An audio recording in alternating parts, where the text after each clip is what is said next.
সকল ক্ষমতার উৎস কে? কথা বলেন না কেন? সকল ক্ষমতার উৎস কে?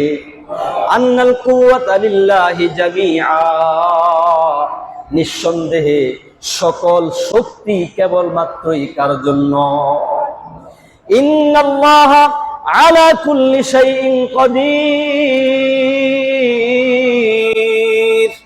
আল্লাহ পাক রব্বুল আলামিন বলেন, নিশ্চয় আল্লাহ তাআলা আলা কুল্লি শাইইন, সকল জিনিসের উপর কদির মানে সক্ষম, সকল জিনিস করতে সক্ষম। তার নাম কি?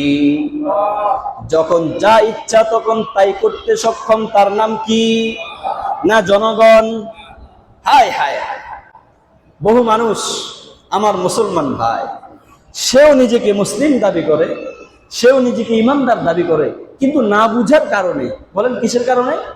না বুঝার কারণে।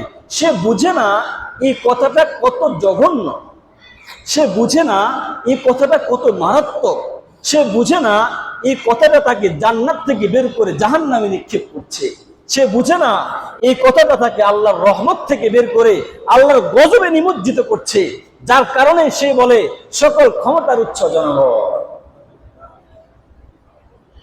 বলেন, ক্ষমতা শব্দের আরবি হচ্ছে কাদের, ক্ষমতা শব্দের আরবি হচ্ছে কাদির, শক্তি শব্দের আরবি হচ্ছে কুওয়া। তাহলে কোরআনে যদি বলে সব ক্ষমতার উৎস কেবলমাত্র রব, সেখানে আমি ইমানদার হয়ে কিভাবে বলি সব ক্ষমতার উৎস জনগণ? বলেন কিভাবে বলি? অন্তত কোন ইমানদার বুঝে এই কথা বলতে পারবে না, আসলে তো বুঝে বলে না। যদি বলে থাকে তাহলে না বুঝে বলে, আর যদি বুঝে বলে থাকে নাও বুঝে বলে, তারপরও তার ঈমান নেই। এ কারণেই হাদিসে পাকের মধ্যে এসেছে, এমন একটা জমানা আসবে যে জমানায় বহু মানুষ ঈমানদার অবস্থায় ঘুম থেকে জাগবে, আর বেঈমান অবস্থায় আবার বিকালে ঘুমাবে। বহু মানুষ সন্ধ্যা করবে ঈমান অবস্থায়, আবার প্রভাত করবে বেঈমান অবস্থায়। সে হয়তো জানবে, না হয় জানবে না। কুফুরি বাক্য মুখে উচ্চারণ করে কাফের হওয়ার জন্য বুঝা প্রয়োজন হয় না। কুফুরি বাক্য মুখে উচ্চারণ করে কাফের হওয়ার জন্য বুঝার প্রয়োজন হয় না, না বুঝলেও সে কাফের হয়ে যাবে।